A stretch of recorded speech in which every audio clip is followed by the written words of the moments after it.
c'est cool! On vous abandonne un mois dans votre appart, tout seul comme un grand. Youhou! Reste plus qu'à appeler des potes pour faire la fête et faire les courses. Mais alors que faire durant vos heures supplémentaires? Bienvenue dans Temps Perdu! Aujourd'hui, comme je sais que parfois les jeux, quand c'est dur, c'est dur, je vous ai concocté une spéciale jeu pour les gros doigts marcusiens.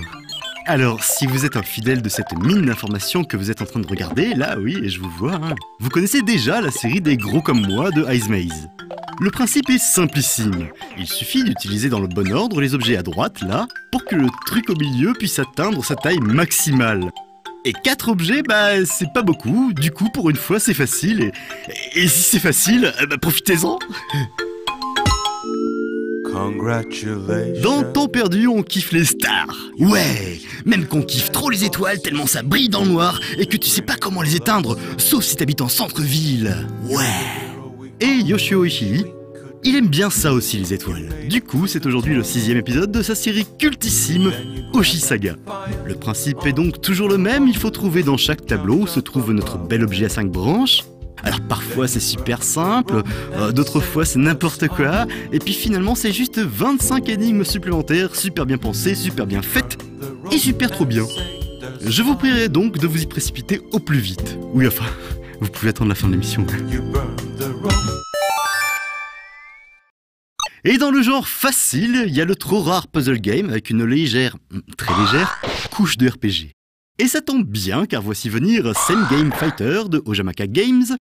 Bon, du RPG on retiendra le tour par tour, le côté Heroic Fantasy, pas forcément RPG d'ailleurs, les points de vie et d'armure et puis voilà. Côté puzzle, tout le reste. Vous devez ici affronter une dizaine de strums pas gentils. Pour cela, il faut d'abord repérer au minimum 2 icônes identiques côte à côte, horizontalement ou verticalement. S'il s'agit d'armure, vous gagnerez pour 3 tours le nombre correspondant en protection. Si c'est des haches ou des épées, ce sera la force de votre attaque. Les potions seront des points de vie supplémentaires et les boules de feu un bonus qui s'ajoutera à votre prochain coup, quel qu'il soit. Ensuite, à vous de voir quelles sont les forces et défenses de votre adversaire et de faire en sorte qu'il aille plus vite rejoindre ses ancêtres.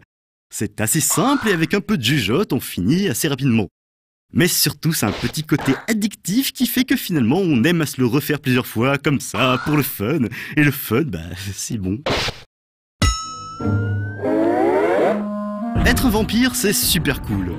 Ouais, on vit super longtemps, jusqu'à ce que l'on aille au pieu. On peut draguer des guiséesses et des cums. On peut pas manger d'ail, mais du coup, on sent pas mauvais dans la bouche. Bref, c'est cool. Mais avant tout ça, et comme pour tout d'ailleurs, il faut d'abord choper son diplôme. Et c'est le cas aujourd'hui avec Vampire Skills. À vous d'apprendre de maîtriser vos différents talents au travers d'un point and click extrêmement sympathique et facile. Mais à vouloir faire trop simple que se passe-t-il? Oui, c'est trop cool. Mais bon, après tout, c'est pas si mal et avec toutes ces petites merveilles, vous aurez perdu au moins 1 ou 2 heures. Et ça, avouez-le, c'est plutôt cool vu qu'il faudrait surtout ne pas oublier que... Pour gagner plus, jouez plus.